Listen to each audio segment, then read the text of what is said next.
Welcome to the Bill Cartwright Show with Steve Cohen. Our special guest is the co-founder and provost of College Unbound, Adam Bush. Adam, welcome to the show. Thanks, Bill and Steve. I'm really excited to be here with the both of you. You know, what I'd like to do is to kind of get to know you really quickly. I really love that. Can you talk about where you grew up? And let's talk about mom and dad for a minute. Yeah, you bet. My dad was Brooklyn born and raised, and my mom Los Angeles. So my dad was a Brooklyn Dodgers fan. That explains it. Yeah, that's right, after the game. And then he went to medical school out in California. She was an actress, and they met and fell in love, moved back and forth between the coasts for a while before settling back with family in LA. And that's where I grew up. Showtime Lakers, die hard over the years. And I went to school in New York and spent a lot of time around both jazz musicians and folks who are writing and thinking and working with jazz musicians. And that notion of like being surrounded by folks who improvise and improvise together in their practice of music making or in organizing really became important to how I thought about how I wanted to live my life, as well as what I wanted to study, the type of teaching and teacher I wanted to be, and the work I wanted to do in the world. That's really interesting. Can you talk about that? And, you know, I want you to kind of talk about what kind of kid you were, like when you were in high school. And then as you went to college, how and why did you make that decision?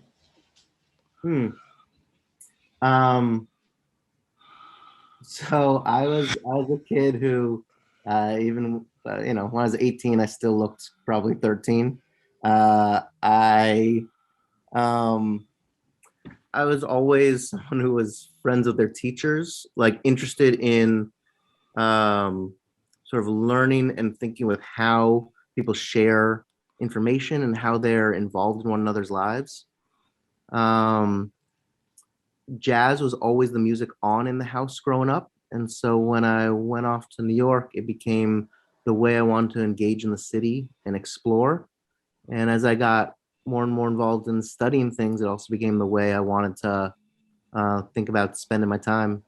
I'm not a very good musician, but when I started hanging out with musicians, I had to be good enough on an instrument to justify why we should all hang out. So I became a so-so harmonica player. And that was something I could always carry around with me and fake my way well enough on stage to do that.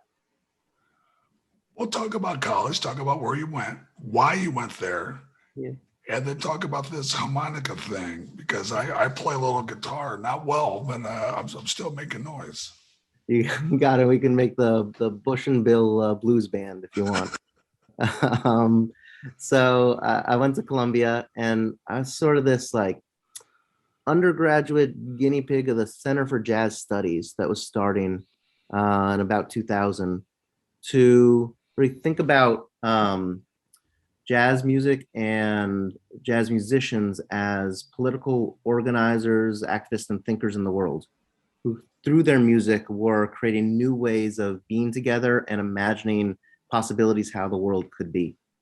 And so that story comes out in music. It also comes out in how people interact, share, and create ways of being together. And so it wasn't music classes necessarily I was taking as much as American studies, history, political theory classes about understanding how people interact, share, and imagine together. So did you have any individuals that were influencing you then? Some professors, somebody outside of school that were influencing your thoughts? Oh yeah, man. I have all these professors from those days of Robin Kelly, historian, Bob O'Meally, English theorist and author and memoirist of Ralph Ellison. But I also used to every week go down to see Barry Harris lead community workshops in Midtown. Barry Harris is one of those last great bebop musicians who, while he still played in clubs all the time around the city, also weekly for the last 50 years was holding uh, open call community workshops for folks to just play together and learn together. And so that idea of learning not just happening in the classroom and in places where people are paying tuition for it, but that learning's happening all the time. And how do we honor and respect, create different ways of engaging and supporting one another became really important to me. So as you're leaving Columbia, talk about your next step from there. Yeah. I moved home right after it. I spent a little bit of time. My grandmother was 92 years old then, and I spent a while sitting with her and collecting and listening to her oral history. And I'd spent a lot of time also reading jazz musicians' autobiographies. So it's just how people tell their life story, how they value different experiences and moments as these pivotal moments, who they think about as their mentors in the world. Um, and what it led to is my grandma let me borrow her old Cadillac sedan DeVille, and I hit the road and spent the next few years living out of that car, interviewing jazz musicians all around the country, talking about their own experiences as kids in those early days of Black music being taught in public high schools around the country, in these hotspots that were hotspots of learning, whether or not they were hotspots of performance. So, like 1917 Birmingham was the first classroom that really had a Black music program. And it's because students organized and demanded that the school reflect who they are, what they want to listen to, and what music they want to create together. And that idea of students, learners as organizers, insisting that their space of learning reflect who they are, is and was really important to me. And so I spent those years listening to those stories and then think about how to write and tell that story, and how, you know, there's that great Ralph Ellison quote of like, this music demanded action. You couldn't just listen and not do stuff. And so what did that music and those stories demand? So as you gather that data, what did you do with it? Yeah, that I didn't know how to think about it and write about it, and that's what led me back to school. One of the folks in Birmingham, though I was in a lot of different cities, but in Birmingham specifically, one of the folks I was writing about, was a musician there, was close friends with Angela Davis's mom, and so we started to think and listen together. And so I went to study with her in a program called History of Consciousness, a PhD program at UC Santa Cruz. And so I saw higher education as a space to engage in thoughts and ideas, and also try to figure out how to build and create and imagine what to do with those stories. That it wasn't just going to be a binder of stories on a shelf, but there's a real insistence and mandate that if you're hearing why and how people organized in history, it also gives you the tools to create and organize and imagine in the present moment. That is amazing. So I'm going to ask you again, with that data that you just gathered, Yeah. what were you hoping to do with that? I don't know what I was hoping to do when I started. I mean, maybe when I started it, it was just I had all these teachers in my life who I cared about, who I wanted to continue to think with. But really, what evolved out of it was you couldn't just listen to the stories as these artifacts of history. And so I started to think about improvisation differently. It wasn't just something to research, it was also a way of teaching. And so I started to think about the space of learning. But then improvisation for me also became this ethic of institutionalizing, like that there's a way to imagine different structures with improvisation at its core. I spent all those years doing oral histories.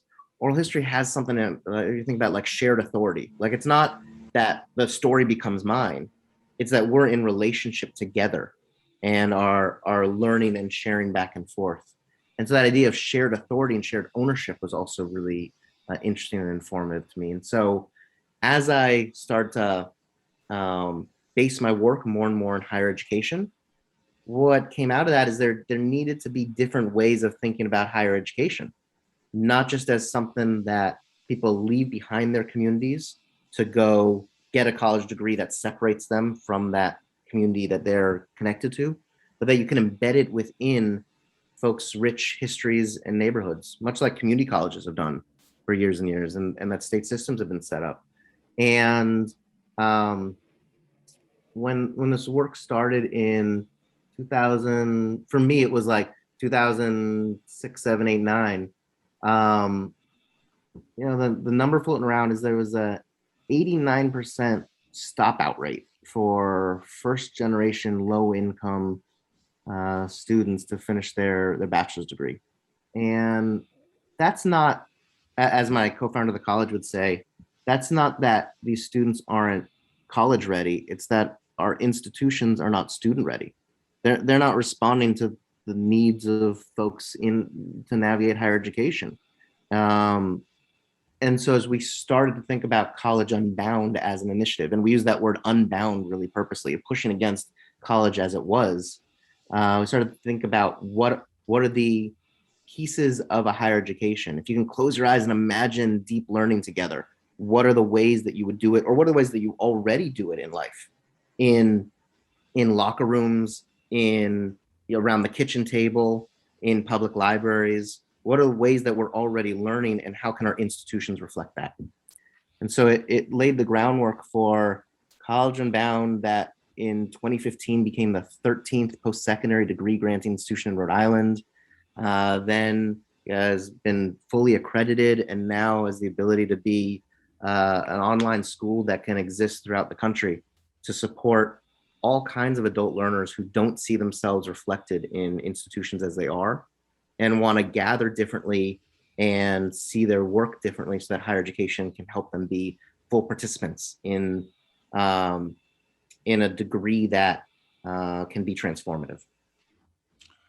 Can you talk about that a little bit, and what led up to that College Unbound? Was there an awakening? Was it a conversation? Was it a buildup of another job? Because look, that's not that's a great vision. So what led to that vision of the school? Yeah, I mean, in our early days, it was just a unfounded confidence that we could start small and think about things differently from a position of being outside of higher education, of traditional higher education. So my co-founder had started a network of alternative high schools around the country and been a leader in that sector for the past 50 years. I was coming into it as this really a jazz historian, thinking about improvisation at the heart of how we can learn and support one another, and that higher education could be drastically different with that founding ethic. But we started as a school for 18-year-olds. And one of the drastic shifts that we made is that adults started seeking us out, saying, I'm not getting what I need. And this different kind of higher ed that you're doing that was connected to valuing and honoring the knowledge making that people do in daily life. That's what I want, and that could be useful to me as I'm balancing a full life of work, of family commitments, of community commitments. I don't want to leave those behind to do college. I want college to reflect and help me do those things better, differently, and deeper. Also started working really closely with the Ashe Cultural Arts Center in New Orleans. And we started an outgrowth of the college there, not as an individual student coming to us, but as an institutional partner. And that to me is also a different way to think about higher ed. It's not just a student comes to you and you help them navigate a degree, though we do that. But thinking closely with Ashe we really partnered to see what could it mean to build a higher education experience embedded in a cultural arts organization, thinking deeply about the practices of social justice. And how can higher ed be the excuse for an organization to build its own capacity, to think about succession planning, to think about next generation leadership?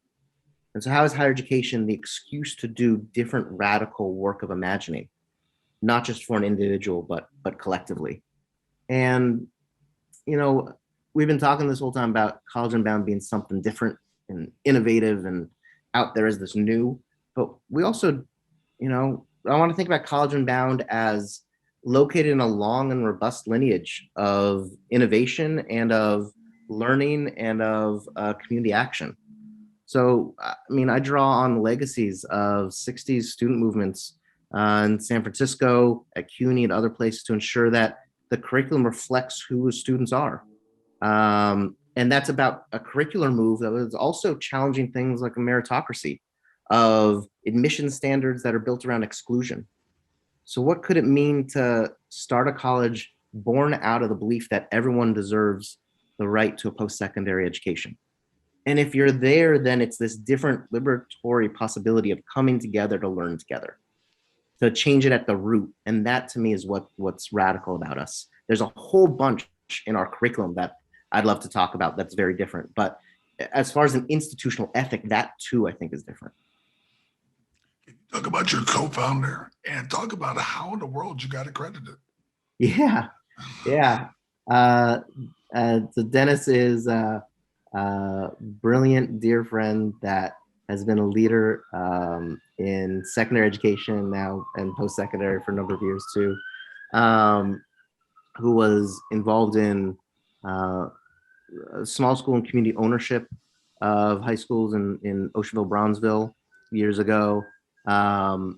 Did organizing, really changed the model of what public school education could be when he moved to New Hampshire, and then started this network of new and different schools that was founded in Rhode Island, but has since created 100 schools around the country and another 100 schools worldwide, built around student internships, around student ownership of their experience, and of deep family and community engagement to support folks doing a high school curriculum that is embedded into communities of care. The accreditation question, you know, accreditation is a peer review process where you're supposed to show how you're a peer institution to other colleges that exist. And so as we're building this very different school, we also want it to be legible to higher education as it is. We want to show that we have robust learning outcomes and assessment measures and ways to support students through their degree. And we don't want to just do that. We want to do that plus show there's different ways to navigate higher education and to have robust learning outcomes and ways to navigate a degree that are liberatory, radical, and different. So you said you were, I'm assuming in every state, and you said that you were international as well. Is that correct? Oh, the high schools of my co-founder are. The college was just approved to be an online school that can grow nationwide. And so we're just starting to think about what it means to develop College Unbound cohorts that can support adult learners wherever they are across the country. Okay, because of course my mind goes to how do you handle the language if you're going international? Yeah, I that's mean, right. Steve has trouble talking to people from California. So Yeah, I mean, as we grow as a school, it's really important that while we want a shared college amount experience for anyone to navigate getting their bachelor's degree, and we have one major called organizational leadership and change. I also want each student to be able to claim the degree as something that looks very different for each student, so that they're able to do the work that they care about through that. We're not separating, you're in sociology, you're in anthropology, you're in biology. We have one major, And within that, small cohorts of students that are connected and built either by place, so that they're all from the same city, or by affinity, where they all care about similar things. They then are sharing across those disciplines and across the school to find ways to collaborate, to learn, and build from one another. Talk about how many students you have right now and talk about what's a normal length of your curriculum. Yeah, and these are great questions. And I know that there's pieces I touched upon that we maybe don't have time to fully go into that I'm excited to keep following up on. So we have about 200 students right now. We also have about a third of our college connected to and embedded within carceral spaces. So folks who are locked up. You can't be a college called College Unbound without also thinking about spaces of confinement and how to do liberatory education within and helping to navigate reentry. In some way, we're not exclusively a degree completion school, but a lot of folks come to us with past college experience. They also come to us with deep learning experiences in life that maybe haven't happened within college, and we help document and honor that. And so folks at College Unbound are really navigating their degree in 3 to 5 semesters because they have done so much cool stuff in their life that we want to help them understand and unpack that. And we want as a school to be an advocate for learning wherever and however it happens. Okay, I think an obvious question I know Steve's going to ask. I'm going to let him ask a question in a minute, but is that expensive? So I really take seriously, student debt in general, and moves to abolish student debt overall, and to think about how a pathway to a degree does not have to be one that cripples and holds you back from the work you want to do following your degree. So we're committed to our bachelor's degree never being more than $10,000 a year for full-time enrollment, but we really want to keep getting that price tag down. Things like helping folks document their life experience. We don't charge anything for. We want to move people through their degree as quick and as authentically as possible, so that we make sure that folks are graduating with little to no debt, and then able to both move on and think about ways to plug into the school to be the next generation of faculty and administration to run and grow the school. I think it's amazing that you're trying to reform education. There's so many different issues involved with it. And I'm sure there's so many hurdles you have to face every single day. It's just one part about it. And, a lot of people look at college now and they, like traditional colleges, and there's so much pressure to get into certain schools. And what's your take on that? Just about college in general, education, elitism among education. What's your view broadly about it? Yeah. And we started as a school that was a degree completion school. So it was taking seriously the hurt and the trauma of folks' past experience in higher ed. It's really, it's about 1 out of every 10 folks have started school and not finished. So they're the stories of elite institutions and their 90 whatever percent graduation rate because they have a 4% admittance rate. I really want to think about flipping that script and say, what does it mean to create space of higher education that are open and that are connected to people's lives? When we were a degree completion school, we really understood that trauma. We still understand that trauma, but folks were coming in with the hurt of those past experiences. And so any student's first semester at College Unbound is really a first semester about unlearning, about them knowing that they're going to test the boundaries of the college, and about knowing what the curriculum is and that they can develop ownership of that curriculum. To say, here's what I care about and here's the directions that my degree needs to help me navigate. Though we started as that degree completion school that required past experiences in higher education, thinking about it as like adult learners shouldn't be 18 to 22-year-olds in this like very focused thing. we then grew to a point to say, I don't want someone to have to go through a crummy experience to then find us as this liberatory, different way of doing higher education. So we really have embraced a more expansive definition of the adult learner. And that more expansive definition is about 3/4 of every college student throughout this country.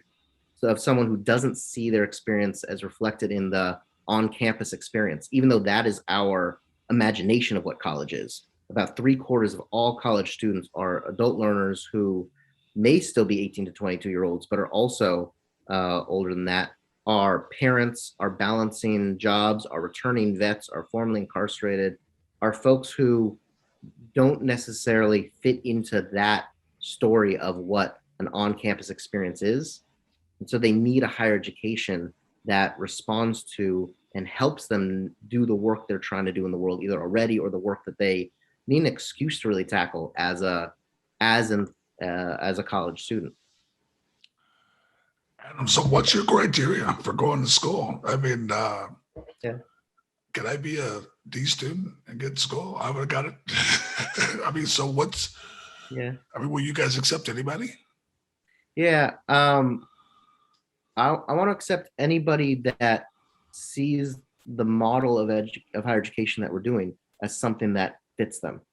And so certainly folks who have had D's in past higher ed experience, I want them to come to my school because that D may have come out of a crisis that they were navigating in a school that didn't respond adequately to that crisis with sports.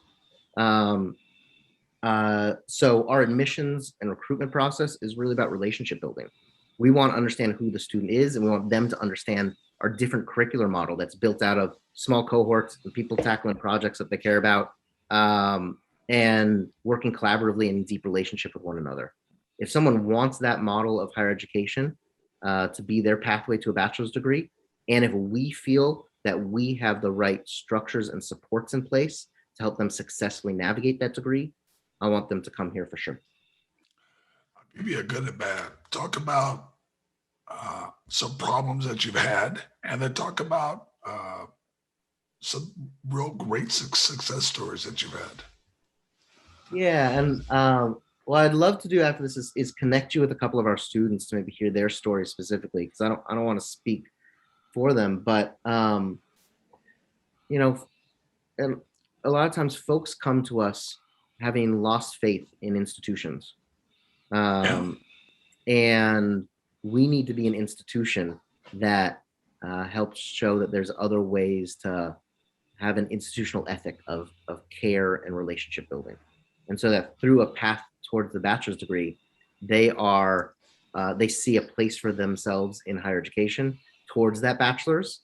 But also it's really cool. A lot of our students also go on to leadership positions in higher education because then they want to be the ones helping others navigate this pathway towards a bachelor's degree.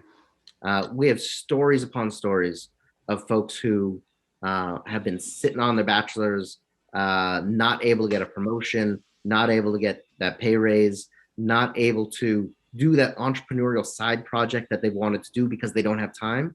And then being a college student with us allows them to carve out that time and do that important liberatory work, and also be seen because they have that piece of paper of the bachelor's degree as being someone who should get that promotion. Their brilliance gets viewed differently. And I wish our world didn't necessarily work that way, but there's a part of it why we needed to become an accredited college is so that piece of paper, so that degree could have that meaning for folks who navigate their bachelor's with us. How big do you want to be? Yeah. I'll fake answer your question. I mean, I want to be as big of a school as folks need it to be. I don't want to go into our next steps saying we're going to build a campus here and a campus there, and then we have to support these buildings. We're actually a school that grows without building any infrastructure. It's a school that embeds itself within and in partnership with space of learning that already exists.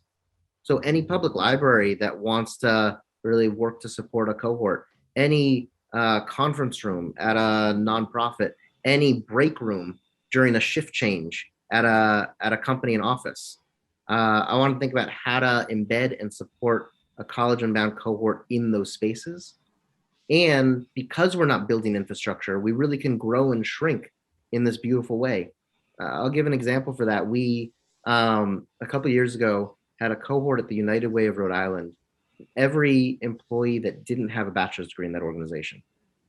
And then we helped graduate every employee that didn't have a bachelor's degree in that organization. And so that cohort went away. And now it's gonna grow and build up again because there's that demand for there to be new supports for folks to navigate their degree connected to within that organization.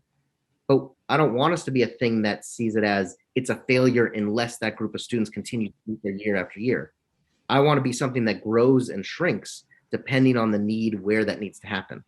So as we start to support students in Philadelphia through our online school next year, as we start to support students in Chicago, in other cities around the country, I want us to grow and shrink in response to demand and need of places where students are going to come through this degree process. Is one of your goals to be international? Oh yeah. I mean, I'm just catching my breath after we just got accredited. But yeah, I will follow the need and the demand and the partners that are seeking this out, wherever that is. I also, I mean, I want to think about spaces, like I said, about public libraries and of conference rooms. I also think about NBA locker rooms. I want to think about spaces of learning wherever people are already gathering, wherever learning is already happening. I want College Unbound to be a support for folks to navigate the degree if that's a useful thing to allow them to do the work they want to do in the world. I think it's terrific because I've had a lot of friends of mine who their jobs actually pay for their employees to go back to school. So it's just such a value to have this, especially if somebody can be better at the job. It's really remarkable. I don't know, concerns. I mean, opportunities and challenges as we start to grow outside Rhode Island, how to make sure we stay an institution with care embedded deeply within it and with those same founding ethics of shared authority and ownership and of improvisation. Institutions themselves in general resist improvisation. That's what it means to institutionalize, to set up the structures there. And so how can you both set up that space and also have it grow and change shape depending on where it is and who it's working with? So that's an interesting both thought experiment and also a real thing that we're working and playing with as the college continues to grow. I want it to continue to look different as it does because the moments will change. And we have deep crises as a country that we've got to continue to work with and grapple. That I think higher education can be a radical space to do that. When I think about climate crisis, when I think about dismantling hierarchies based on race, when I think about how to imagine a different world, I think we need to also imagine different ways of learning together and of valuing one another's full brilliance in those collective spaces. Awesome. Adam, talk about your family. Oh, my family. So you've interviewed my wife, Lisa Lee, who's the executive director of the National Public Housing Museum. Yes, awesome. She is awesome, and that project is amazing. And you could see how that also is a space of learning. And she's building an institution, and also thinking about those same things of improvisation, of building an institution that challenges what it means to be a museum, much like I'm trying to build a college that challenges what it means to be a college. I've got 2 stepkids. I've got a whole bunch of family in California. And I also have this, beautiful chosen family of friends and collaborators, of learners who've really been role models to me and important people that I learn with also. And I'm really thrilled and honored to be in this space with the 2 of you to learn together, to think together. These have been really awesome, important questions. I'd love to also know what's been a learning experience for the 2 of you in your lives that's been an important kind of pivotal aha moment. Steve, you want to go first? I'll go first. I was definitely reflecting on my college experience. I think, it's like when you know better, you do better. You know what I mean? I reflect on it a lot. And I think some of it is your expectations about education or trying to figure things out. I went to a big college, University of Michigan, and then I wound up getting a master's afterwards at a smaller institution. And I think, it was a big school and it was overwhelming. And I speak to these people every single day. A lot of my college friends met people from all over the world.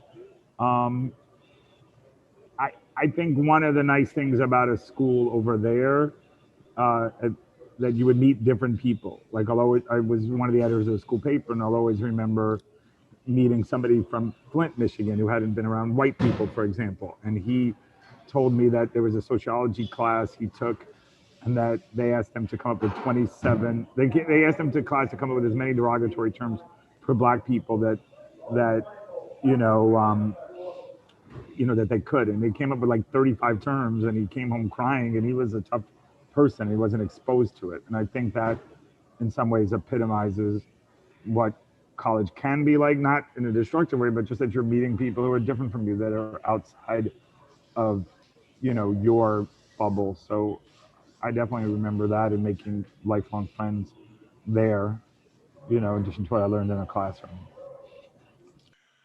And I learned more about, I grew up in a small town, Elk Grove, California. So now I'm in San Francisco. And look, when you're in a small town, your goals are, you're gonna work. And you're maybe gonna go to a JC, or you're gonna work. And they're gonna go maybe to state college. So I get to USF, and you have conversations about guys having their own business, being a CEO of companies, meeting people from different countries. It's an awakening, and it really allowed me to think bigger, to think about what can I do, and I'm not bounded by anything other than my own thoughts. So I learned a lot at USF just about my potential. I learned a lot about caring. Uh, if you needed help, somebody was going to help you, and how important that is. And then you realize how you were helped, and which has really led me back here to assist people on their journey, which for me is really what I should be doing right now. So I learned a lot of lessons here, and I'm still learning them, and it's been a beautiful thing. So as you're doing what you're doing and assisting people in their journey, wow, that's huge.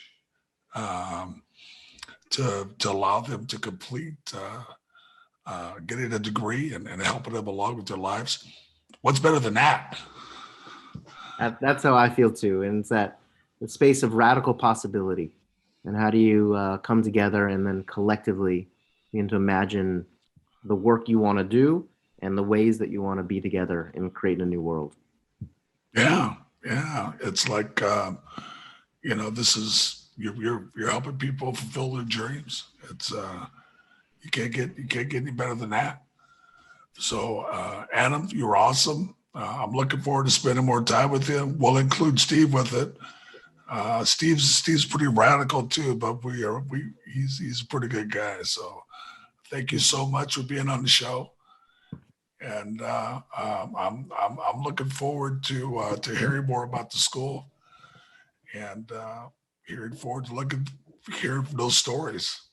Yeah, thanks so much for welcoming me into this space. And this podcast that you've been doing throughout the pandemic has been this really nice centering point of hearing about relationships, about ways people are in one another's lives, and we always need those reminders. So thank you for bringing me into here. Awesome. I'm looking forward to it. Yeah, lots more work to do together. I really appreciate it.